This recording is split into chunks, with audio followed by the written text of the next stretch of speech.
Welcome. I greet you in the spirit of the Lord Jesus Christ, and in the words of 1 Samuel 25:6, long life to you, good health to you and your household, and good health to all that is yours. Thank you for joining us again on the Health Renaissance channel. Today's conversation will be an extension of the conversation we had with the very Reverend A. Kazimir Brown. We will be discussing and continuing the discussion around social justice issues, how the church relates to them, the church's role in these, and specifically healthcare issues related to social justice. So enjoy, and I hope that you walk away with something informative and something that feeds your spirit. I've been thinking a lot and kind of meditating on the phrase "I can't breathe," and I think for me it's such a poignant statement, in that is really kind of the reality of Blacks and in their general existence. We have trouble just breathing through it all. I can't breathe because I'm being killed by policemen, actively killed and murdered in a street. I can't breathe because I have COVID and I live in an area where I don't have access to respirators. I can't breathe because I'm a Black child who's disproportionately affected by and diseased by asthma. I can't breathe because not only am I a Black child with asthma, but I'm living in these areas that have excess amounts of environmental pollution that are purposely placed in the places where I live. Mm-hmm. So I can't breathe. I just generally can't breathe. Yeah. And it hits me in so many ways when I see it on t-shirts, and I'm seeing it on masks now, and it really is kind of a general cry of the Black person. Just, I can't breathe. Yeah, I wanted to get your that I have also been thinking a lot about breath over these past several months. Breath work, breathing. What does it mean to have breath? What does it mean to be in a time and place where people's breath is being taken away from them? And I also think for me, at a spiritual level, when I think about breath, I think about spirit, and I think about how spirit is translated as ruha. It's like the breath, breath. And so when we can't breathe, it's literally us being cut off from spirit. It's like our spirit is being taken away. It is being suffocated. It's being blocked. It's being suppressed and oppressed. And I think about when you cut somebody's spirit, when you cut somebody's breath off, and then it cuts somebody's spirit off, and it cuts one's off from the divine, what life do you truly have? Yes. So when I think about breath, I also think about it as being like us spending time within our own bodies. Yes. Like, how many of us actually think about breathing on a day-to-day? Exactly. And how many of us think about, taking in deep breaths, or whether our breath is shallow, and why there's so many studies that say doing breath work, actually concentrating on your breath, relieves stress. Yes. It can lower blood pressure. I mean, it does so many it lowers cortisol levels. Yes, all that, doctor. Yes, all. It literally, our breath, our own life spirit, regulates physical things in our body that are often not seen, which for to me, when it's often not seen, we often don't believe it's there. And for me, that connects in a couple different ways. One, we see this biblically. There are so many stories in which people want to have proof that God's power is there. Yeah. We want to see the burning bush. We want to see, the miracle. Heal this person. We want to Thomas comes up and so like, I won't believe it unless I touch the wound. But then it's not just Thomas. We also had the men who ran from where they were hiding when Mary announced, hey, Jesus has resurrected. Like, no, we need to go see it ourselves. Right. And we have they to see it ourselves. Yeah. Yeah.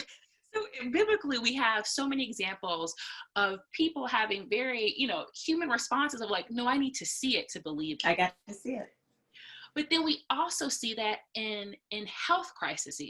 And so we don't believe it unless we see it. Mm-hmm. We don't believe that you're in pain, Black women.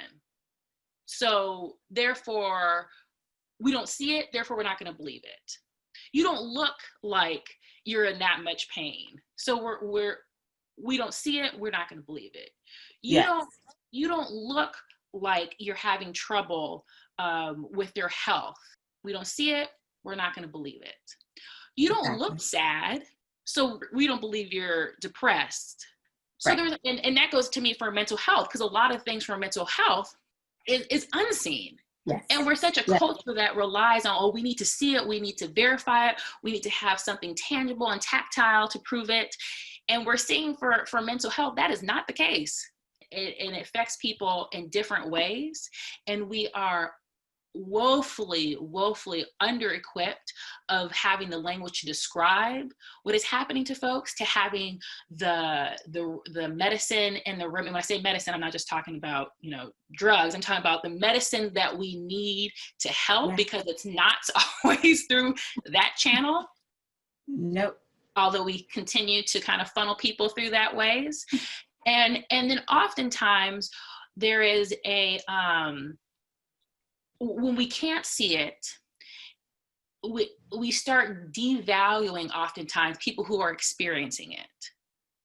Yes. And when we start devaluing a person's experience because we don't experience it, because we don't see it, that goes to me back to proximity and back to empathy. Yes. Yes. Because you're not in proximity enough with people who are dealing with challenges, who are suffering, because you are lacking empathy for your neighbor, for your loved ones. And I'm saying loved ones writ large, to our neighbors as a whole, as a beloved community. We start, once again, going back to the individual mentality and severing us from the communal nature in which we were created in. Yes. God created heaven and earth. God created the things in the air, the things in the sea, the things in the land. It was all created through word, breath, by breath, because God said and it appeared. It was created by the breath of life and wisdom nearby and the soil. So if we're all made from that, then we're all connected. And you can't start, and it goes back to what you were saying, is like, how do we address all this? Like, oftentimes we're siloed, and we can only address one silo at a time. And I would say that is also a true fallacy, to believe that one issue is disconnected from the other. Because if we see ourselves as connected to one another, if we see ourselves as connected to the land, as if connected to the air, connected to the water, then we can't say, ecological, issues, that's that group of folks, that's what they focus on. And we're going to focus on, health disparities, and then we're going to focus on education. No, it is all connected. It might seem daunting, absolutely, but it's all connected. And when we start developing and using a language that doesn't silo, but instead joins, then we can't, and it's harder for us to individualize our problems. It's harder to isolate one another, to dehumanize, to take away somebody's humanity, because that person's humanity is your humanity. And so there's so much that can be said about mental health, about breath and spirit and life, about the interconnections between all that and how we move forward. And I would say one of the biggest things that I try to that I try to do is see the interconnections. And that is not to say that if you have a God-given passion for a particular area, then go with that. If you are passionate, about education, about health, about, poverty eradication, that is something that you should absolutely follow. But what I would say is that God-given passion is not disconnected or is disjointed from the next person's passion, and that we need everybody doing their part, because we see that in the body, every single thing in our body does its part. And in the Bible, it says, like, you can't lift up the eye and not the foot. So everybody has a role, but it's all functioning towards something. And in my mind, it's functioning towards, working towards heaven on earth, and what that looks like for all people. And for me, that does not mean living in scarcity. It is a true realization that we have abundance, that we have plenty in this world. And it truly is a matter of our will and our care towards distributing that for everybody to have access to. And we see that now in the time of COVID. We see that people are saying, oh, we didn't have enough money for these programs. Well, you had trillions of dollars for companies. Yet trillions of dollars of companies to bail out companies. But yet, how many people are left unhoused? They're saying, I think almost 20 million plus are expected to be unhoused. 20 million. Yeah. Before it's COVID, sad. Like that's unfathomable. It's starting. Yeah. Before COVID, we had 700 people a day dying because of poverty. 700 people dying because of poverty before COVID. We had 32 million without health care before COVID, 32 million, because it was attached to your jobs. But what happened? Now people don't have unemployment. Yes. So now you don't have health care. Yes. So that number went up exponentially. So that number went up. Yeah. And people are saying, oh, there's not enough. But then we see there's pockets of exorbitant wealth. The billionaires during this time, with a B, billionaires, increased their wealth by, I think, over $60 billion during a pandemic.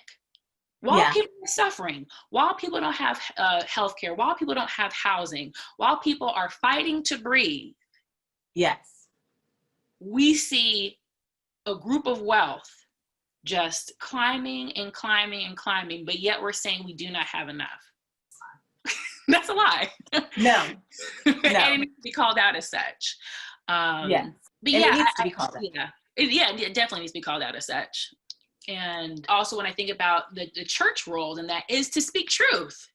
It's to shine light on that. Yes. It's to make sure that what you are preaching and teaching people is relevant to their day-to-day lives, that we're not ignoring what is happening, that we're not trying to gloss by the extreme grief that is happening, that we're not trying to, that we're not giving platitudes, like empty platitudes, that we're addressing the truth of what's happening in this country and rooting it in faith, rooting it in love, and rooting it in justice and transformation. I believe firmly that we are a people of the unseen. Yes, absolutely. And so to me, it is a part of what I see as my walk, is that if I'm a follower of the things seen and unseen, that I should believe when people come to me talking about health disparities that I can't see. Yes. When they come to me and talk about systemic problems that I might not see for myself. Yes. I can be a believer of the seen and the unseen.